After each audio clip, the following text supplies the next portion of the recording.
Hello everyone, welcome to के guides.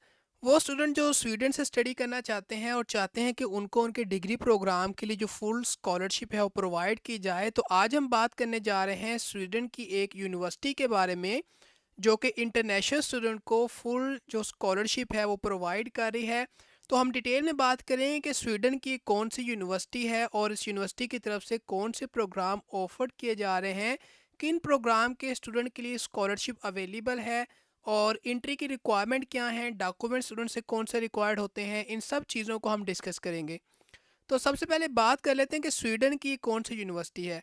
तो Sweden की जिस यूनिवर्सिटी को आज हम डिस्कस करने जा रहे हैं दैट इज़ उपसला यूनिवर्सिटी। आपने क्या करना है कि सिंपली जो है सर्च करना है उपसला university, and after searching this आपने क्या करना है कि सिंपली जो है इस एड्रेस को फॉलो करना है। So this is the place के जहाँ पर आपको इस यूनिवर्सिटी की जो इन्फॉर्मेशन है वो मिल जाएगी। सबसे पहले बात करते हैं कि इस यूनिवर्सिटी की तरफ से कौन से प्रोग्राम अवेलेबल हैं। तो इस यूनिवर्सिटी की तरफ से जो बैचलर प्रोग्राम के स्टूडेंट हैं उनके लिए भी प्रोग्राम ऑफर किए जा रहे हैं और जो मास्टर्स प्रोग्राम के स्टूडेंट हैं उनके लिए भी प्रोग्राम ऑफर किए जा रहे हैं। लेकिन हम जो है मास्टर्स प्रोग्राम की बात करेंगे क्योंकि जो स्कॉलरशिप हम डिस्कस करने जा रहे हैं वो मास्टर्स प्रोग्राम के स्टूडेंट के लिए अवेलेबल है।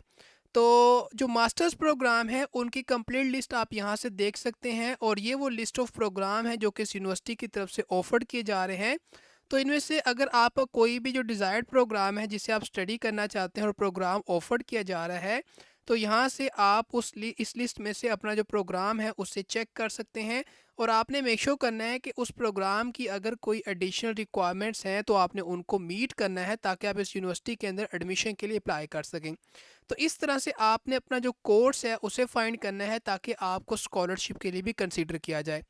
अब बात करते हैं कि जो स्टूडेंट इस यूनिवर्सिटी में अप्लाई करना चाहते हैं और वो चाहते हैं कि उनको ना सिर्फ एडमिशन के लिए अप्लाई करें, उनको स्कॉलरशिप के लिए भी कंसीडर किया जाए। तो एंट्री की रिक्वायरमेंट क्या है कि वो अपनी एप्लीकेशन को इस यूनिवर्सिटी में सबमिट कर सकें फॉर देयर एडमिशन। तो यहाँ पर क्लियरली मेंशन है कि जो स्टूडेंट मास्टर्स प्रोग्राम के लिए अप्लाई करना चाहते हैं उन्होंने क्या करना है कि जो एंट्री की रिक्वायरमेंट है उनको मीट करना है ताकि वो अपनी एप्लीकेशन को सबमिट कर सकें फॉर देयर एडमिशन। तो यहाँ पर जनरल एंट्री की जो रिक्वायरमेंट है उनको मेंशन किया गया है।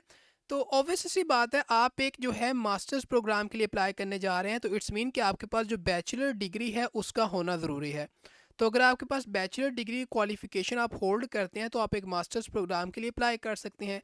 लेकिन ऐसे स्टूडेंट जो अभी बैचलर डिग्री के प्रोग्राम के अंदर हैं लेकिन उनकी अभी डिग्री कंप्लीट नहीं हुई लेकिन जो है बहुत जल्द अपना डिग्री प्रोग्राम कंप्लीट कर लेंगे, तो ऐसे जो स्टूडेंट हैं वो अपनी ट्रांसक्रिप्ट को सबमिट कर सकते हैं और इसी के साथ साथ उनको एक डॉक्यूमेंट सबमिट करना पड़ेगा जो कि ये स्टेट करेगा कि आप जो हैं within a given period of time आप जो डिग्री है आप उसे ऑब्टेन कर लेंगे before the start of your masters programme. तो देन आप इस यूनिवर्सिटी के अंदर एडमिशन के लिए इस तरह से अप्लाई कर सकते हैं अगर अभी आपके पास जो बैचलर डिग्री है आप उसे होल्ड नहीं करते।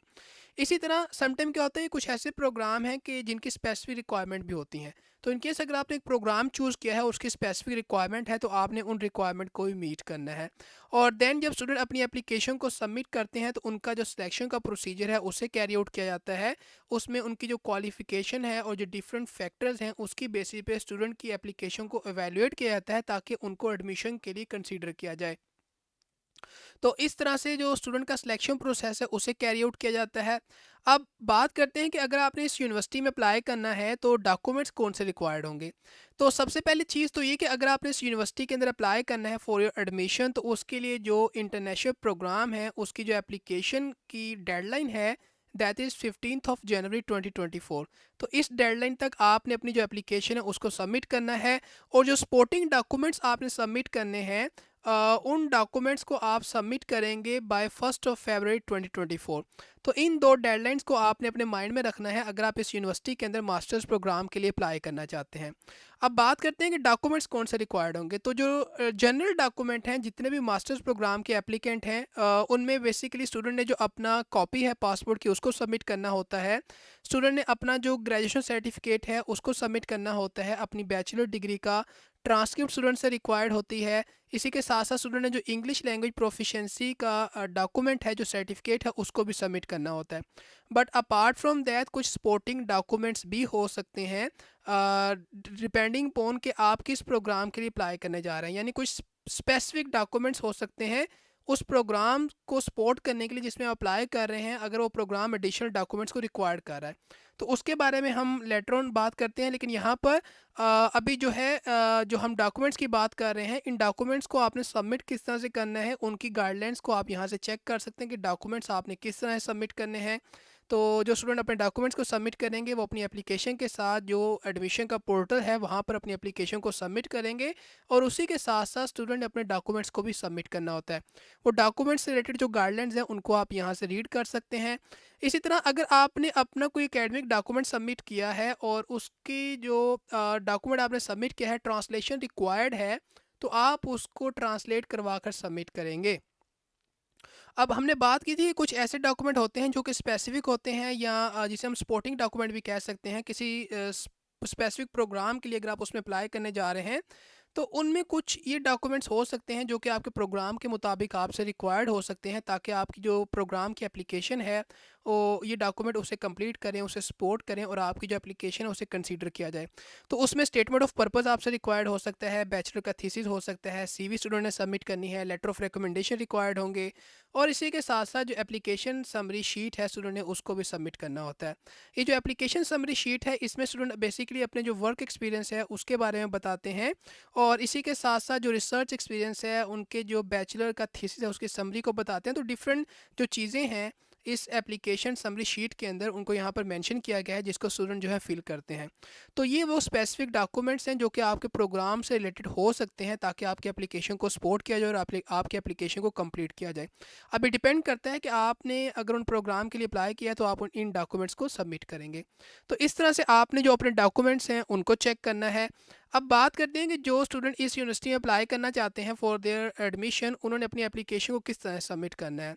तो जो स्टूडेंट अप्लाई करना चाहते हैं उन्होंने सिंपली क्या करना है कि जो मास्टर्स प्रोग्राम के स्टूडेंट हैं उनकी जो एडमिशन की एप्लीकेशन है उसको यूनिवर्सिटी का जो एडमिशन पोर्टल है इन स्वीडन वहाँ पर एक्सेप्ट किया जाता है, और उस पोर्टल का जो एड्रेस है यहाँ पर मेंशन किया गया है। तो स्टूडेंट जो है इस पोर्टल पर अपनी जो एप्लीकेशन है उसको सबमिट करेंगे।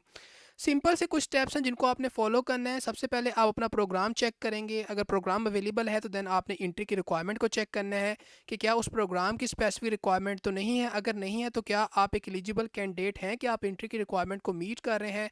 देन स्टूडेंट ने अपने डॉक्यूमेंट्स को प्रिपेयर करना होता है जिनको उन्होंने सबमिट करना होता है, और आपसे जो है एप्लीकेशन फ़ी भी रिक्वायर्ड होगी अगर आप इस यूनिवर्सिटी के अंदर एडमिशन के लिए अपनी एप्लीकेशन को सबमिट करेंगे। और जो एप्लीकेशन की डेडलाइन है जिसके बारे में हम बात कर चुके हैं वो अगेन यहाँ पर मेंशन की गई है, तो आप इसको यहाँ से जो है दोबारा भी चेक कर सकते हैं। तो ये सिंपल से स्टेप्स आपने फॉलो करने हैं ताकि आप अपनी एप्लीकेशन को एडमिशन के लिए सबमिट कर सकें इस यूनिवर्सिटी के लिए। अब बात करते हैं कि इस यूनिवर्सिटी की तरफ से स्कॉलरशिप कौन सी अवेलेबल है। तो इस यूनिवर्सिटी की तरफ से जो है डिफरेंट स्कॉलरशिप अवेलेबल हैं, डिपेंडिंग पोन कि वो स्कॉलरशिप किसी स्पेसिफिक कंट्री के एप्लीकेंट के लिए हो सकती है, और इंटरनेशनल स्टूडेंट के लिए भी स्कॉलरशिप अवेलेबल है।